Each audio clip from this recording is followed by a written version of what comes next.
Look at this thing, dude. It's a freaking thing. Hunter just caught his PB, baby. Yes, a giant Patoka Lake stud.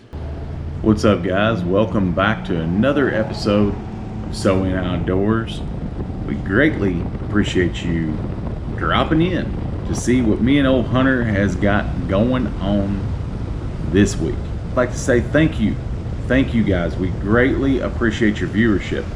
We appreciate you subscribing to the channel, hitting the like button, and sharing the comments. All that has been fantastic.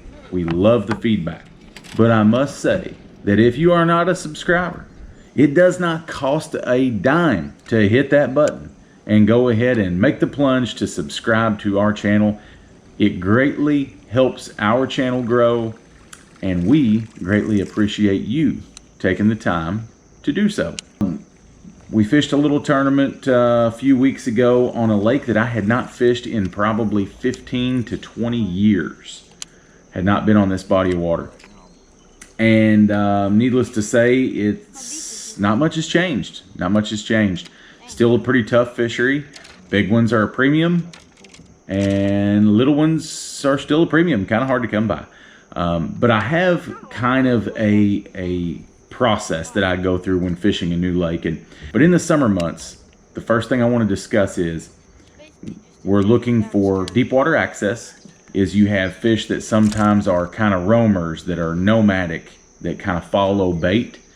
And then you have fish that live on structure, and that's their home for the summer. And I like to put myself in areas where those two fish can kind of collide. So I like to focus on riprap, marinas, those type areas. Boat ramps are always good. These areas provide a lot of cover. Typically, you've got open water access close by, i.e. main lake areas a lot of times. And then, of course, dams. So in this tournament here, we lived and died on the dam. I often find myself in that dilemma of little to no practice time. So we kind of gambled on this one, and it just about paid off. Was able to catch a few fish off the dam to salvage some much needed points and move on to the next one. Now on these dams, when we fish them, there's lots of different ways to fish them. Whether it be moving baits or whether it be bottom baits, it depends on the day. What kind of day do we have? Is it high pressure, low pressure? We got cloud cover? Is it sunny? What's the bait doing? Is the bait up? Is the bait down? Those are all things that you have to take into consideration, just like you do anywhere on the lake. But I'll kind of tell you there are a few key factors to look for when fishing a dam. A lot of times your rock on the dam will vary in size. Some of the bigger dams, of course, will have bigger rock. Some of the smaller ones, smaller rock. And sometimes a dam will have multiple different sizes of rock, where the rock at the water level and above may be smaller, whereas the rock down lower may be bigger. And that's where your electronics comes in. Having 360 imaging is crucial when fishing a dam, because I can see the exact line where the bottom of the dam stops and the bottom of the lake meet, kind of where those two come together. So I'm looking for turns in that dam, any irregularity where the rock maybe comes out farther than it does in other places. Those are just high percentage areas, or where the river channel comes up close to that dam before actually going through the dam, or some sort of quick drop off. Those are big factors in the summer months when fishing dams.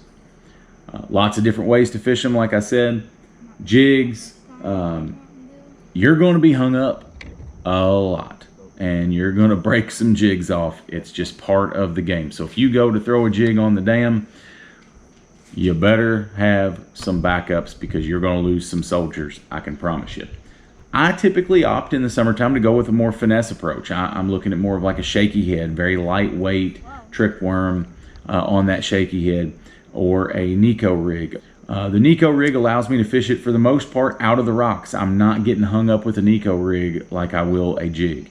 Now, I did catch fish on a Carolina rig by fishing the seam where the bottom of the dam meets the bottom of the lake. But a Carolina rig, there again, another good one to get broke off a lot.